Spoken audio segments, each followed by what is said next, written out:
Hello दोस्तों, welcome to law and technology web series. आज हम बात करेंगे बढ़ते हुए अपराध के बारे में। हम जानते हैं कि आज के दिनों में बहुत तेज़ी से बढ़ता हुआ क्राइम है, वो है साइबर अरेस्ट। जैसे कोई साइबर अरेस्ट नाम कोई चीज़ होती नहीं है, लेकिन आजकल के दौर में जो साइबर क्रिमिनल्स हैं इतने ज़्यादा होशियार हो गए हैं कि वो बड़े बड़े अधिकारियों का कि रिकॉर्डिंग करके या ये बता करके कि हम सीबीआई के ऑफिसर हैं या हम ईडी के ऑफिसर हैं या हम कोई थाने से बोल रहे हैं, इस तरह से लोगों को फ़ोन करते हैं और उनको बेवकूफ़ बनाते हैं कि हम आपके बारे में वारंट इशू हो रहा है, हम आपको बचा सकते हैं और इसके लिए अगर आप डील करना है तो आगे आइए। लेकिन ये सब कैसे होता है? ये सब तब होता है कि जब वो जो साइबर क्रिमिनल हैं आपके बारे में या जिसके अगेंस्ट क्राइम करना है उसके बारे में पहले पूरी प्रोफाइलिंग कर लेते हैं। और कैसे करते हैं कि वो जाते हैं सोशल मीडिया वेबसाइट्स पे और उनके देखते हैं कि उनके फ्रेंड्स कौन हैं, उनके रिलेटिव्स कौन हैं, किससे बातें करते हैं, तो उनके बारे में पहले से पूरी जानकारी एकत्र कर लेते हैं, इकट्ठा कर लेते हैं और उन्हें कॉल करते हैं कि आपके बारे में एक ऐसा पैकेट रिसीव हुआ है कि जिसके अंदर कोई एक्सप्लोजिव है या कोई ऐसा सामान है कि जो बैन है, इंडिया मंगा नहीं सकते। या तो फिर कहते हैं कि आपके बारे में ये मालूम पड़ा है कि आपका फ़ोन नंबर गलत जगह पे यूज़ हो रहा है या बहुत आप इस तरह की उल्टी सीधी वीडियो देख रहे हैं। तो आदमी को पहले साइकोलॉजिकली प्रेशर में लेते हैं और कोशिश करते हैं कि उनको बताएं कि आपके बारे में बहुत कुछ जानते हैं और हम आपको बचा भी सकते हैं। तो अगर कुछ लोग इस तरह की हरकतों में इन्वॉल्व लेते हैं तो डर जाते हैं और फिर वो उनसे डील करना शुरू कर देते हैं। तो फिर उनकी नस पकड़ लेते हैं कि ये आदमी वाकई कुछ गलत लाइन का आदमी है, इसको हम मिसयूज़ किया जाए। तो फिर वो क्या करते हैं कि वो कॉल करते हैं, उनको वीडियो पे लेते हैं और उनसे पहले ही उनको वार्न कर देते हैं कि आपको इसे बात नहीं करना है, किसी शेयर नहीं करना है और ऑनलाइन रहना है। और फिर वो ये कि आप थोड़े पैसे जमा कर दीजिए, इस अकाउंट में जमा कर दीजिए। इस तरह से वो लोगों को बहुत अच्छे तरीके से प्रेशर में लेते हैं साइकोलॉजिकली और उनके अंदर एक तरह की जो एक फियर उनको पैदा कर देते हैं।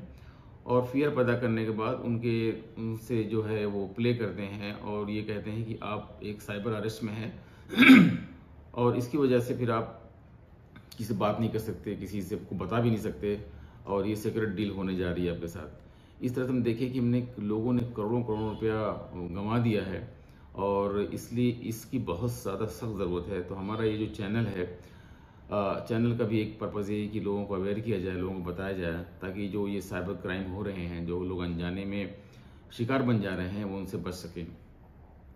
और अच्छी बात ये है कि अभी 2 केसेस पकड़े गए हैं जिसमें कन्विक्शन हुआ है। तो we thank the Indian police, हमारी जो भी सीबीआई की टीम है, साइबर क्राइम की टीम है, इन्फोर्समेंट की टीम है।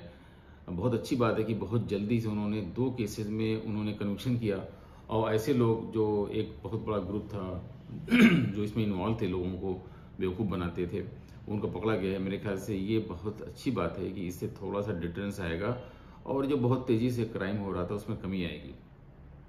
जैसे हम जानते हैं कि अभी अगर कन्विक्शन रेट देखा जाए तो साइबर क्राइम केस में 1% से कम है, जो कि ग्लोबल डेटा है। इससे क्या है कि लोगों में डिटरेंस पैदा नहीं हो रहा है। तो ये जो 2 कन्विक्शन हुए हैं डिजिटल अरेस्ट वाले केसेस में या साइबर अरेस्ट के केसेस में, इससे बहुत फ़र्क पड़ेगा और इससे कम से कम जो एक छोटे मोटे लोग जो इसका फ़ायदा उठा रहे थे, जो क्राइम कर रहे थे या बड़े बड़े लोग क्राइम कर रहे थे, वो कहीं ना कहीं जा कर के थोड़ा सा इस पर रोक लगेगी और थोड़ा बहुत डरेंगे और थोड़ा क्राइम कम हो जाएगा। तो ये देखा जाए तो ये बहुत बड़ा एक पैराडाइम शिफ्ट है। जो ये डिजिटल अरेस्ट का ये जो अपराध शुरू हुआ 1 साल से चल रहा था। इवन देखा आपने कि प्राइम मिनिस्टर मोदी साहब ने और उसके बाद फिर गवर्नमेंट ऑफ इंडिया ने अपने जो इवन कॉल्स के ऊपर भी रिंगटोन्स वगैरह में किस तरह से प्रमोट किया कि लोगों में अवेयरनेस आए कि इस तरह की कोई लॉ में चीज़ नहीं है कि आप साइबर अरेस्ट हो या डिजिटल अरेस्ट हो। लेकिन फिर भी उसके बाद भी हम देख रहे हैं किस तरह से क्राइम हो रहे हैं और फिर भी लोग चैलेंजेस फेस कर रहे हैं और उस तरह से लोग उसके चंगुल में फंस जा रहे हैं। तो अगर देखा जाए तो मेरे ख्याल से जो चैलेंजेस हैं कन्विक्शंस के हैं वो बहुत ही ज़्यादा सीरियस हैं, क्योंकि हम देखते हैं कि आज के दिनों में कोई इंटरनेशनल साइबर क्राइम लॉ नहीं है। हर कंट्री अपने तरीके से उसको रन करने की कोशिश कर रहा है, लेकिन हम जो नेचर है साइबर स्पेस का या इंटरनेट का, जैसे आप इंटरनेट में जाते हैं, जैसे आप लॉगिन करते हैं तो आपके साथ कोई भी क्राइम कर सकता है इंटरनेशनली और आप भी किसी के साथ इंटरनेशनल क्राइम कर सकते हैं। तो मेरे ख्याल से जो सबसे बड़ी कमी ये है कि there is no international regulation. उसकी वजह से क्या है कि वो डिजिटल जो एविडेंसेस हैं, इलेक्ट्रॉनिक एविडेंसेस हैं, वो शेयर नहीं हो पाते, उनका रिकॉर्ड नहीं हो पाता है। और उसी की वजह से, बिकॉज जब साइंटिफिक एविडेंस नहीं रहेंगे, क्योंकि क्रिमिनल केस में you have to prove beyond reasonable doubt कि किसी ने क्राइम किया है, इसके ना होने की वजह से ही बहुत से जो क्रिमिनल्स हैं वो बच जा रहे हैं। तो सबसे बड़ी चीज़ ये होगी कि एक ग्लोबल लेवल पे जो साइबर क्राइम कन्वेंशन है 2001 की है, 2019 की है, और अभी भी लास्ट ईयर भी एक और कन्वेंशन बनी है जिसमें ये था कि कोई जो इस फास्टर मीडियम से का कोई मिसयूज़ करके कोई क्राइम नहीं करेगा। तो इस तरह से मेरे ख्याल से पहले तो इसमें रेगुलेशन का इशू है। दूसरा इसमें है कि जो लोग अवेयर नहीं हैं अपने सिस्टम को, पासवर्ड्स वगैरह को, सोशल मीडिया को सही से यूज़ नहीं कर सकते हैं, उसकी वजह से उनका डेटा सारा वायलेट हो जाता है या शेयर हो जाता है, प्राइवेसी वायलेट हो जाती है। और तीसरा क्या है कि हम लोग टेक्निकली बहुत साउंड नहीं हैं, उसकी वजह से भी काफ़ी चीज़ें ये होती हैं। तो मेरे ख्याल से ये बहुत बड़ी अच्छी खबर है कि 2 केसेस में कन्विक्शन हुए हैं डिजिटल अरेस्ट में। तो उससे कहीं ना कहीं जा कर के अब थोड़ा सा लोगों में डर पैदा होगा जो क्रिमिनल क्राइम करने वाले हैं। लेकिन इसमें बहुत ज़्यादा अवेयरनेस की ज़रूरत है कि आप अपने मोबाइल को, अपने डेटा को, अपने सोशल मीडिया चैनल्स को क्या शेयर करना है, क्या शेयर नहीं करना है, किस लेवल तक करना है, कैसे सेफ रखना है। तो इसमें बहुत बड़ा रोल है जागरूकता का, अवेयरनेस का। इसीलिए मेरे ख्याल से हमारा जो चैनल है वो है law and technology web series. इसको आप लोग ज़रूर फॉलो करिए, इसको लाइक करिए और बहुत वाइडली शेयर करिए, ताकि जो लोग इस तरह के चंगुलों में फंस रहे हैं वो बच जाएं। क्योंकि ये पूरा फोकस इस चैनल का ये है कि लोगों को अवेयर कराया जाए।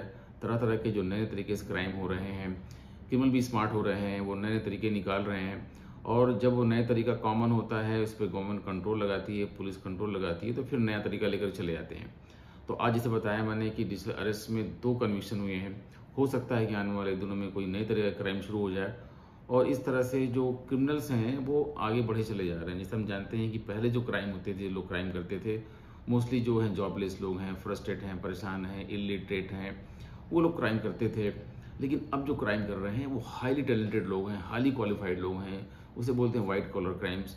ये लोग क्या है कि इनके ऊपर अब किस तरह से लगाया जाए लगाम, ये हमारी जो क्रिमिनोलॉजी है वो फेल हो जा रही है कि ये लोग क्राइम क्यों कर रहे हैं। क्योंकि ये लोग बहुत ही रिसर्च करके इनोवेटिव क्राइम करते हैं और उस तरह से पकड़ना बहुत ज़रूरी है। अब देखा जाए जिस तरह से टेक्नोलॉजी का यूज़ हो रहा है, एआई भी आ गया, एआई को मिसयूज़ करते हैं, एआई को मिसयूज़ करके नए नए तरीके क्राइम करते हैं। तो कहीं ना कहीं अब एआई पे लगाम लगाना भी बहुत ज़रूरी है। लेकिन एआई के बारे में अगर देखा जाए तो उसका भी रेगुलेशन अभी तक दुनिया में नहीं बना है। सिर्फ यूरोपियन यूनियन ने एक बेसिक लॉ बनाया है, अमेरिका एक बेसिक लॉ बना रखा है, इंडिया भी ट्राई कर रहा है, काफ़ी कंट्री ट्राई कर रहे हैं। लेकिन एआई का जो इस्तेमाल है बहुत तेज़ी से बढ़ रहा है। तो आने वाले दिनों में एआई का भी मिसयूज़ करके बहुत क्राइम होने वाले हैं। इसीलिए हम लोगों को बहुत ज़्यादा अवेयर होने की ज़रूरत है। So thank you very much for listening me and watching my channel law and technology web series. इसको देखते रहिए, शेयर करते रहिए, सब्सक्राइब करते रहिए और बहुत वाइडली लोगों को बताइए, शेयर करिए। बहुत जल्दी मिलेंगे आपसे एक नए वीडियो में। तब तक के लिए thank you very much, wish you all the best.